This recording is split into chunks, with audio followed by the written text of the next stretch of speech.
aceite de los ovarios, etc.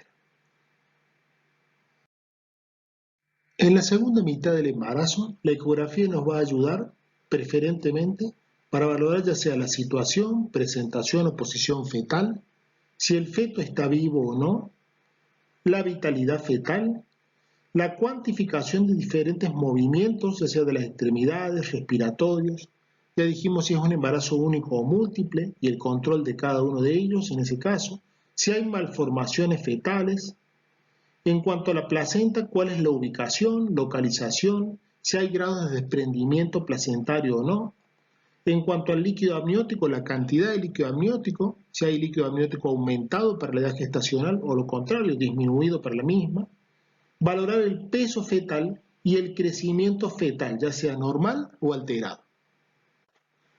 En cuanto a lo que se conoce como cribado de cromosomopatías, bueno, ya dijimos que la edad materna es un factor de riesgo y si una paciente tiene más de 35 años, cosa que vemos más comúnmente en estos tiempos, una madre añosa que se denomina, o sea, mayor, una paciente que consulta por primera vez por embarazo mayor a 35 años, la edad materna dijimos un factor de riesgo, pero un factor de riesgo no solamente materno, sino también fetal. ¿En qué sentido? Y en el sentido que tiene más riesgo de tener un feto con cromosomopatías. Para ello, no solamente es muy importante la ecografía, o que se denomina screening del primer trimestre, que es el scan fetal de la semana 11 a la semana 14, en donde podemos valorar marcadores ecográficos como la translucencia nucal, que es la medición del borde de la nuca del feto,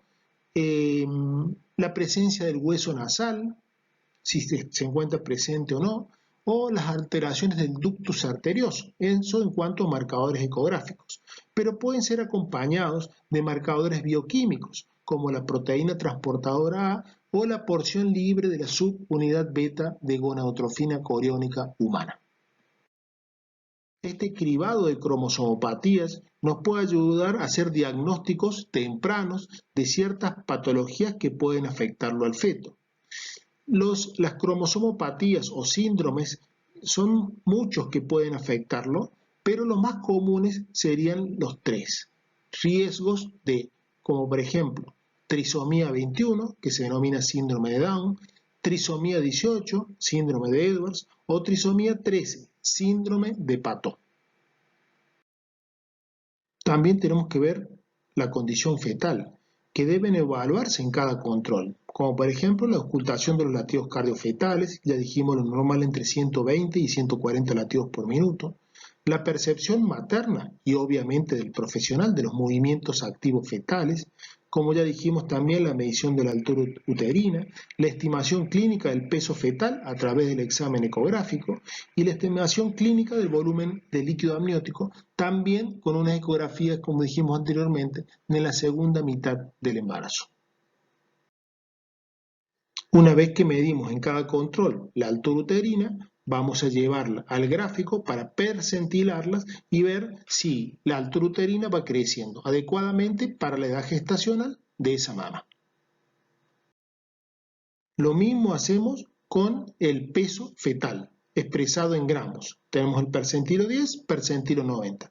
Y a través de un examen ecográfico y a través de la medición de diferentes parámetros biométricos del feto, podemos sacar el peso y valorar si ese peso fetal está adecuado para la edad gestacional que está cursando el embarazo de la madre.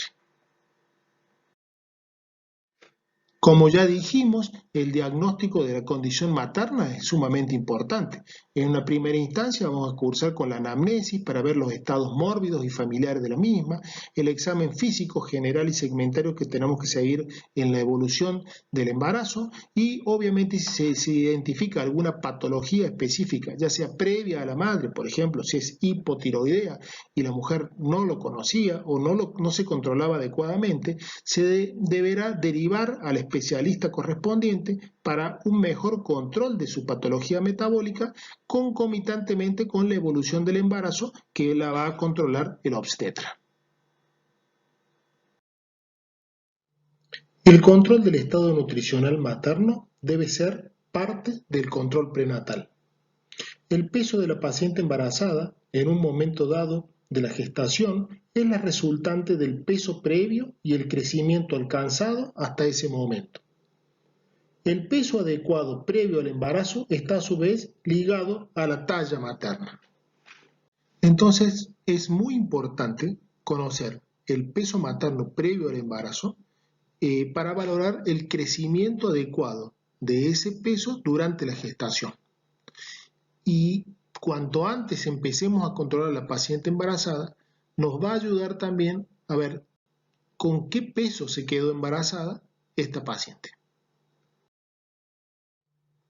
En cuanto a la ganancia de peso durante la gestación, se puede decir que una paciente tendría que aumentar aproximadamente el 20% del peso con el cual comenzó su gestación. Ahora bien, siempre y cuando tenga un índice de masa corporal dentro de parámetros normales. Entonces, en la primera consulta se calcula el índice de masa corporal, que es la razón entre el peso materno en kilogramos y la talla materna en metros elevada al cuadrado.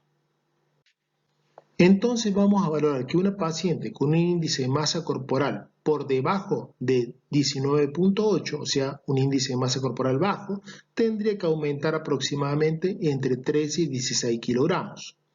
Una paciente con un índice de masa corporal normal entre 11 y 13 kilogramos. Una paciente con sobrepeso u obesidad que tiene un índice de masa corporal por encima de 26, decimos que tiene que aumentar aproximadamente el 7% de la masa corporal con la cual comenzó el embarazo. Eso sería entre 8 a 10 kilogramos. Recordemos que las pacientes adolescentes a este peso se les recomienda adicionarles aproximadamente 1 a 2 kilogramos. Aquí vemos que como teníamos también un gráfico para valorar el crecimiento de la altura uterina o el peso en el crecimiento del feto durante la gestación, también vamos a tener un gráfico de un eje de coordenadas cartesianas ortogonales en la cual podemos objetivar la presencia del peso adecuado o no durante la gestación, de acuerdo al índice de masa corporal, para ver si tiene un índice dentro de lo normal y un crecimiento de peso normal o por encima de lo normal, con sobrepeso u obesidad. En cuanto a los exámenes de laboratorio que debemos solicitar en una embarazada de bajo riesgo, en primer lugar es muy importante saber el grupo sanguíneo. Siempre que una paciente sea el grupo sanguíneo con un factor RH negativo, ya de por sí va a cursar con un embarazo de alto riesgo. También es importante saber cuál es el grupo sanguíneo de la pareja de la paciente. En cuanto al laboratorio propiamente dicho, para nosotros es importante que se realice mínimamente una vez por trimestre. Y allí, ¿qué vamos a pedir? Y hematocrito y hemoglobina, donde nosotros vamos a solicitar citológico completo. Allí va a venir el hematocrito, la hemoglobina, la cantidad de glóbulos blancos y la fórmula leucocitaria. El estudio de la glucemia, en ayunas obviamente, para valorar, digamos, la cantidad de azúcar en sangre. Si es necesario, una prueba de tolerancia oral a la glucosa, que lo veremos específicamente cuando veamos el capítulo de diabetes gestacional. Una función renal, donde nosotros vamos a pedir uremia y creatinina. Podemos pedir una función hepática, con las enzimas hepáticas GOT, GPT, GGT, FAL, bilirrubinemia. Eso en cuanto al laboratorio sanguíneo. También vamos a pedir en una primera instancia un análisis de orina completa y si es necesario pediremos un urocultivo. Generalmente en cuanto al análisis de orina y urocultivo solicitamos una vez por trimestre. También vamos a solicitar las hormonas tiroideas. El estudio hormonal es sumamente importante puesto que muchas veces la paciente sufre de alguna patología metabólica, en este caso tiroidea, y lo desconoce. Entonces hacemos el diagnóstico en el primer trimestre del embarazo.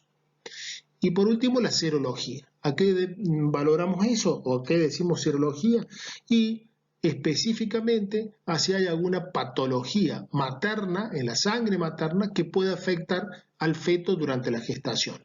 Ahí vamos a pedir 6 estudios: BDRL, HIV, hepatitis B, reacción de Hutchinson para brucelosis, toxoplasmosis y Chagas. También fuera del laboratorio vamos a pedir también, como dijimos en esta primera instancia, un Papa Nicolau y una colposcopía, y siempre una ecografía del primer trimestre para valorar que coincida con la fecha de última menstruación y de esa manera sacar la edad gestacional y la fecha probable de parto.